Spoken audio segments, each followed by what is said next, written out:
Raw milk, the symbol of drinking a white toxic liquid and it killing you from the disease it transmits. You think pasteurized milk is the best way to go because it's the only way to go.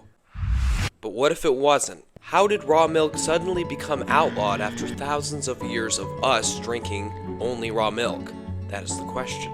And the answer is as simple as 2 words: the government. You're all probably wondering what's this white thing that's standing here. It's raw milk. Look at that. I didn't die. Most of you are like, whoa, he's drinking raw milk. Should we be worried? Why are his parents feeding him that? Is that legal? Should I be worried? Let me tell you the story of how this liquid became taboo. A long time ago, starting back in the 19th century to the turn of the 20th century, more and more people were starting to move into cities. This big event was called the Industrial Revolution. And as people moved into their new urban lives, so did milk. The cities in those days had really bad water, which had a lot of different illnesses coming from that, and the best and most popular alternative was milk. And to meet the new large populations coming together, distilleries were built in every major city, with milk and liquor being the top beverages at the time. And then, somebody had the bright idea of using the distillery's byproduct, which was barley mash and other used up grains that were made to use liquor, and feed that to the cows that were making the milk. It sounds like a very smart business strategy, but in truth, it wasn't. The cows were now moved into the city close to the distilleries, living in their own filth and eating mash that had little to no nutritional value. Cows were never made to live in those conditions. They're supposed to be outside eating grass and having fresh air. And it was true that the cows that still lived in the country gave the same milk that they have been giving generations before. But the new city cows have just generated a new different kind of milk. Under the new terrible conditions they were living under, these city cows gave a pale bluish colored milk. This was called swill milk. This liquid was unable to make cheese or butter. This milk looked so bad, in fact, that the sellers had to add stuff into it to make it look good. It was thickened with eggs and starch, sweetened with molasses, and whitened with a white powder called plaster of Paris. This made swill milk palatable, and the producers of this terrible milk just labeled it pure country fresh.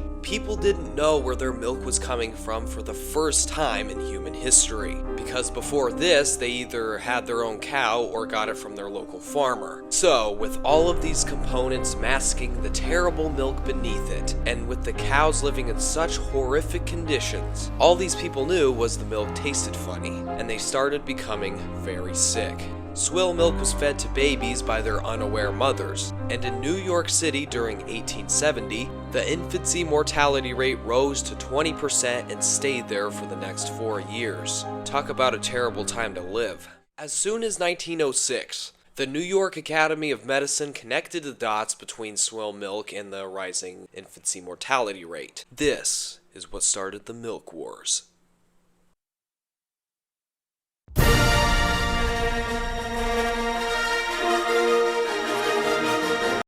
Now you have to remember the turn of the century wasn't a clean time. People didn't wash their hands or clean things like they do now. So in other words, they weren't aware of germs. People found out that the milk they were drinking was causing all these illnesses and deaths. They got angry and spoke up about it, but they never really did anything about it. It was not until 2 very important men came into the picture: Nathan Strauss and Henry Coit. Both of them wanted to provide safe and healthy milk for the nation's cities, but these 2 men had 2 different views on how milk could become beneficial to the public. Nathan Strauss, a businessman and philanthropist, was the founder and subsidizer of the New York City's milk depots. These were outlets that offered pasteurized milk at a cheap price to the city's poor. In other words, his strategy was pasteurization. He was the chief spokesperson and advocate for the required pasteurization for all milk. Just so you know what pasteurization is, let me give you a rundown. Pasteurization is heating up any food or beverage, in this case milk, to almost boiling conditions for a set period of time, until it kills all of the bacteria in it, good or bad. It was invented by French scientist Louis Pasteur in the late 1800s. Now that you know about pasteurization, let's get back to the two men. Henry Coit, a medical doctor, founded the first Medical Milk Commission and the Certified Milk Movement. His strategy for making milk safe was the Certified Clean system. To become certified clean, dairymen would go into contract with the Medical Milk Commission by doing revolutionary new ideas of the time, such as wiping the teats of the cow before and after milking, washing their hands while working with the milk, and sterilizing milk and sterilizing milk utensils.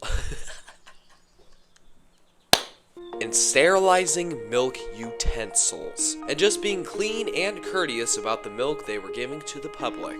So the milk industry split into two. One was throwing in swill milk and heating it up a lot to make it drinkable, cheap, and pasteurized. The other was trying to keep the cows and the milk clean and safe, without tampering with the milk. Now, the only problem with Henry Coit's method of producing clean and healthy raw milk was that it costed almost 4 times more than the pasteurized swill milk. So, in the end, people just couldn't afford it. The two sides of the milk industry stayed their separate ways and had the people have free choice. Although the bigger corporation and what everybody was funding was the pasteurized milk, because they could take milk that wasn't meant to be drank and magically make it into some cheap, sellable, no nutritional value milk. From the 1910s to the 1940s, this uncomfortable truce remained between the two industries, until it didn't.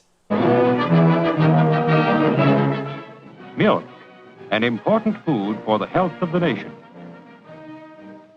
Pasteurized milk, a safe food, trusted by millions of people and important in every diet, of special importance to children and invalids.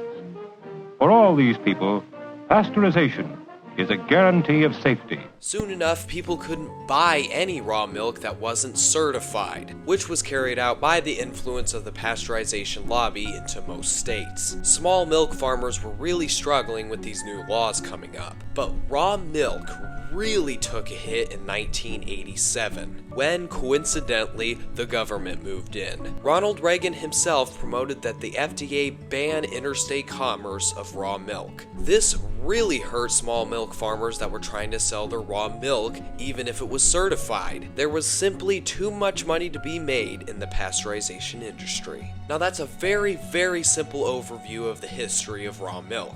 There are many different things that I didn't go over or that are shrouded in mystery about this topic, while the media is constantly deleting evidence or changing things within the story. But before I get too conspiratorial, let's talk about the differences and health benefits of raw milk besides pasteurized milk. Since Bible times, people have been drinking raw milk without any serious illnesses occurring. There are many well-documented health benefits to raw milk, like strengthening the immune system, important saturated fat, and even cancer-fighting CLAs, which reduce inflammation and kill cancer cells. All of these health benefits would be destroyed if the milk was pasteurized, but I can tell that some of you out there are still skeptical about the elephant in the room.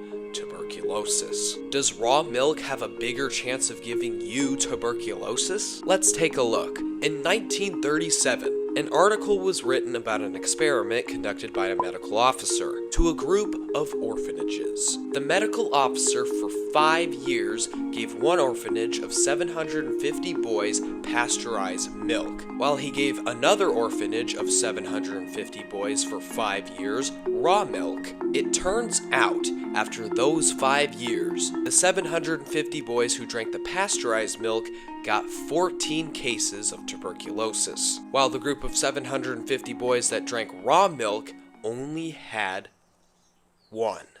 Wow. The article went on about how a doctor in London hospital had found that children who were brought up on raw milk opposed to pasteurized milk had perfect teeth and no decay in their dental results. That's just crazy, but it gets even crazier. When pasteurized milk was in its early days, researchers exposed that when you replace raw milk with pasteurized milk to an infant, the newly fed pasteurized milk gradually induces scurvy to the infant. Studies like these were conveniently forgotten, and very little research on the topic of raw milk versus pasteurized milk was done after 1950. Now that's some stuff to take in. If I haven't changed your mind on raw milk yet, let's go into it some more because I know I'm gonna get mean comments unless I get this out. Brody, how could you say pasteurized milk doesn't have any nutritional value? I mean, look at the box. It says right here that there's vitamins in it. Let me explain. While it is true that no vitamins exist in the milk after it is pasteurized, the pasteurizers after all these years still have a way to mask its nastiness. They actually add artificial vitamins to the milk after it is pasteurized. These artificial vitamins are made up of chemicals and other substances, just so they can make you think you're drinking something healthy. I really like this saying by Dr. Bruce German. Pasteurization is an 18th century solution to an 18th century problem. We can do a whole lot better. While it is true that pasteurization has saved lives in the 18 and 1900s, those sick and unsanitary times are over. Remember, thousands of years before that, nobody had a problem chugging down a cup of milk. Raw milk. And for the lactose intolerant people out there, you can actually still drink raw milk. It's not like this water chalk that we have right here. Ugh. But best remember about raw milk, get it from your local farmer. It's always the best. Or better yet, get your own cow. Dairy cows don't require much more than a few acres to be happy, depending on how much grass you have. And if you have a large family and you don't know if one cow can cut it, it will. One milk cow can produce around 3 to 6 gallons a day. So if you find a farmer that has a milk cow, he'll probably be willing to spare you a few. And remember, there are a lot of articles out there on raw milk. But as I said before, it's really hard to find the actual truth about it, so be careful. Check out some of my other farm videos, and thank you guys for watching. That's a Farm.